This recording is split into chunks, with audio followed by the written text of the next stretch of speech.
नमस्कार दोस्तों, स्वागत है आपका साइट फॉर वर्ल्ड के ऑफिशियल लर्निंग प्लेटफॉर्म पर, जहां स्टूडेंट्स और जॉब सीकर्स के लिए करियर, टेक्नोलॉजी और प्लेसमेंट से जुड़ी इंडस्ट्री ओरिएंटेड और प्रैक्टिकल नॉलेज दी जाती है। अगर आप अपनी स्किल्स को नेक्स्ट लेवल तक ले जाना चाहते हैं तो आप बिल्कुल सही जगह पर आए हो। चलिए शुरू करते हैं आज का इम्पोर्टेंट सेशन। यार, हम सब एआई से बात तो करते हैं, आपसे, मुझसे, हर कोई करता है। पर क्या हमने कभी सोचा है कि एक सिंपल से सवाल और एक परफेक्ट जवाब के बीच में कितनी साइंस छिपी है? देखने में तो लगता है कि बस टाइप करना है, आसान है। लेकिन सच्चाई ये है कि एआई से बेस्ट रिजल्ट्स निकालने के पीछे एक पूरी इंजीनियरिंग है। तो चलिए इस हिडन साइंस को आज एक्सप्लोर करते हैं। तो सबसे पहला सवाल दिमाग में यही आता है, आखिर ये एआई मॉडल्स हमारे शब्दों को लेकर इतने सेंसिटिव, इतने पिकी क्यों होते हैं? आपने जरूर नोटिस किया होगा, जरा सा प्रॉम्प्ट बदलो, एक शब्द इधर का उधर करो और पूरा का पूरा जवाब ही बदल जाता है। ऐसा क्यों होता है? और ये स्लाइड ना इस पूरे बदलाव को एकदम मस्त तरीके से दिखाती है। हम प्रॉम्प्ट विस्परिंग के आर्ट से, मतलब जहां हम अंदाजे से काम करते थे, अब प्रॉम्प्ट साइंस की तरफ जा रहे हैं। पहले सब कुछ इंट्यूशन और ट्रायल एंड एरर पर चलता था, इसलिए रिजल्ट्स कभी आते थे कभी नहीं। लेकिन अब हम एक डेटा ड्रिवन, ऑटोमेटेड और रिलायबल प्रोसेस बना रहे हैं। यही इस फील्ड का असली एवोल्यूशन है। समझ आ रहा है ना? तो चलिए फटाफट देख लेते हैं कि आज हम क्या क्या कवर करने वाले हैं।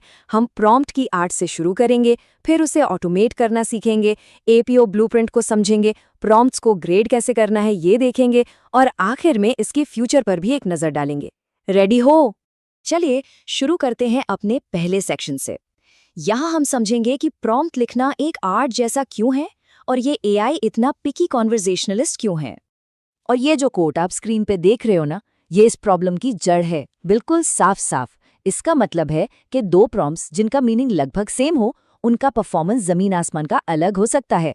और सबसे बेस्ट प्रॉम्प्ट फॉर्मेट, मॉडल और आपके काम यानी टास्क पर डिपेंड करता है। इसीलिए कहते हैं वन साइज फिट्स ऑल यहाँ नहीं चलता। और इसी प्रॉब्लम को सॉल्व करने के लिए प्रॉम्प्ट इंजीनियरिंग फील्ड का जन्म हुआ। ये एक आर्ट भी है और साइंस भी, जिससे हम इफेक्टिव प्रॉम्प्ट्स डिजाइन करके एलएलएम्स को अपने मनचाहे आउटपुट की तरफ गाइड करते हैं। तो बेसिकली एआई का पिकी होना एक प्रॉब्लम है और उसे मैन्युअली डील करने के तरीके को ही हम कहते हैं प्रॉम्प्ट इंजीनियरिंग। चलो एक छोटा सा सवाल, दिमाग लगाओ। ऐसी कौन सी टेक्निक है जिसमें हम प्रॉम्प्ट के अंदर ही कुछ एग्जाम्पल्स देकर एआई की एक्यूरेसी बढ़ा देते हैं? सोचो सोचो। बिल्कुल सही जवाब है फ्यू शॉट प्रॉम्प्टिंग। इसमें हम एआई को बताते हैं कि देखो भाई, ये इनपुट है और इसका ऐसा आउटपुट चाहिए, एक या दो एग्जाम्पल देकर। इससे उसको कॉन्टेक्स्ट मिल जाता है और रिजल्ट्स ऑटोमेटिकली बेहतर हो जाते हैं। ठीक है, तो अभी तक हमने जो भी बात की वो सब मैनुअल था, एक आर्ट था। लेकिन अब गेम बदलने वाला है। अब हम कॉन्वर्सेशन को ऑटोमेट करने की तरफ बढ़ रहे हैं। चलिए देखते हैं कि ये कैसे होता है। एआई से एआई को कैसे बात करवाई जाती है। जरा सोचो, जस्ट इमेजिन, क्या हो अगर हम एक एआई का इस्तेमाल करें दूसरे एआई के लिए सबसे बेस्ट, सबसे परफेक्ट प्रॉम्प्ट ढूंढने के लिए। माइंड ब्लोइंग कॉन्सेप्ट है ना? यही आइडिया है ऑटोमेटिक प्रॉम्प्ट ऑप्टिमाइजेशन यानी एपीओ का। तो अब हम इसके कोर में घुसेंगे, समझेंगे कि ये एपीओ ब्लूप्रिंट है क्या। ये वो सिस्टम है जो प्रॉम्प्ट की आर्ट को एक ऐसी साइंस में बदल देता है जिस पर हम भरोसा कर सकें। ये पार्ट काफी इंटरेस्टिंग होने वाला है, ध्यान से सुनना। ओके, ये देखो, जो आप स्क्रीन पर देख रहे हो ये एपीओ सिस्टम का पूरा ब्लूप्रिंट है। यही वो फ्रेमवर्क है जो प्रॉम्प्ट क्राफ्टिंग को आर्ट से साइंस बना रहा है। आई नो, थोड़ा कॉम्प्लेक्स लग सकता है पहली बार में, पर टेंशन मत लो, हम इसको अभी स्टेप बाय स्टेप तोड़कर समझेंगे। ओके, तो प्रोसेस कुछ ऐसा है। स्टेप 1, हम कुछ शुरुआती इंसानों के लिखे प्रॉम्प्ट से स्टार्ट करते हैं। इन्हें सीड प्रॉम्प्ट्स कहते हैं।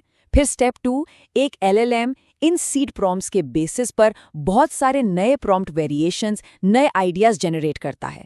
स्टेप 3, हम इन सभी नए प्रॉम्प्ट्स को एक डेटा सेट पर टेस्ट करके उन्हें स्कोर देते हैं, इवैल्यूएट करते हैं।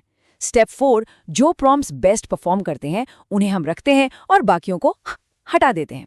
और सबसे इंपॉर्टेंट स्टेप 5, हम इस प्रोसेस को बार बार रिपीट करते हैं, पिछले राउंड के बेस्ट प्रॉम्प्ट्स को नए सीड्स बनाकर। इस तरह सिस्टम कंटिन्यूअसली अपने आप को ही इंप्रूव करता रहता है। चलो इसको एक रियल एग्जाम्पल से समझते हैं। तभी अच्छे से समझ आएगा। देखो, पहले इटरेशन में प्रॉम्प्ट थोड़ा सिंपल था, लेकिन सिस्टम ने उससे सीखा और सेकेंड इटरेशन में प्रॉम्प्ट को और भी स्पेसिफिक बना दिया। उसने एक नई कंस्ट्रेंट डाल दी, लेस देन 2 सेंटेंसेस। देख रहे हो कैसे सिस्टम ऑटोमेटिकली प्रॉम्प्ट को रिफाइन और बेहतर बना रहा है। अब सवाल ये उठता है कि हम डिसाइड कैसे करते हैं कि कौन सा प्रॉम्प्ट अच्छा है और कौन सा बुरा। उन्हें ग्रेड कैसे करते हैं? ये एपीओ प्रोसेस का सबसे इम्पॉर्टेंट हिस्सा है, इवैल्यूएशन। तो चलिए इस साइंस को भी समझते हैं। तो प्रॉम्प्ट्स को ग्रेड करने के लिए ना हम कुछ की मैट्रिक्स का इस्तेमाल करते हैं, जैसे रेलेवेंस, मतलब जो पूछा वही जवाब मिला या कुछ और। फिर एक्यूरेसी, क्या इन्फॉर्मेशन फैक्चुअली करेक्ट है। कंसिस्टेंसी, क्या सेम प्रॉम्प्ट हर बार सिमिलर रिलायबल रिस्पॉन्स देता है। एफिशिएंसी, रिस्पॉन्स कितनी जल्दी जनरेट होता है। और आखिर में रीडेबिलिटी, यानी क्या आउटपुट साफ और समझने में आसान है। क्लियर है ना? इन्हीं मैट्रिक्स से किसी भी प्रॉम्प्ट की क्वालिटी को नापा जाता है। और यहाँ एक बहुत ही कूल, थोड़ा एडवांस्ड कॉन्सेप्ट आता है, नेचुरल लैंग्वेज ग्रेडियंट्स। आसान भाषा में इसका मतलब है कि हम एक एआई को ही बोलते हैं कि वो दूसरे एआई के प्रॉम्प्ट को चेक करे और उसमें कमियां बताए। ये टेक्स्ट में फीडबैक देता है, जैसे इस प्रॉम्प्ट में डिटेल कम है, और ये फीडबैक अगले राउंड के इंप्रूवमेंट्स को गाइड करता है। बेसिकली एआई खुद को ही बेहतर बनाने के लिए फीडबैक दे रहा है। Amazing, right? तो अब हम आगे बढ़ते हैं अपने आखिरी सेक्शन की तरफ। Let's talk about the future. आगे क्या है? प्रॉम्प्टिंग का फ्यूचर कैसा दिखता है? अब ये सिर्फ आर्ट नहीं, क्राफ्ट नहीं, बल्कि कोड बनता जा रहा है। और ये चीज़ तो काफ़ी सरप्राइजिंग है। पता है, जैसे सॉफ्टवेयर के वर्जन्स होते हैं V1.1.2, बिल्कुल वैसे ही अब प्रॉम्प्ट्स की भी वर्जनिंग हो रही है।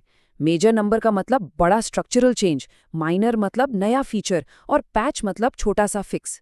इससे साफ पता चलता है कि प्रॉम्प्ट मैनेजमेंट कितना सीरियस और प्रोफेशनल होता जा रहा है। तो आज हमने देखा कि एआई से बात करना एक आर्ट से साइंस बन चुका है।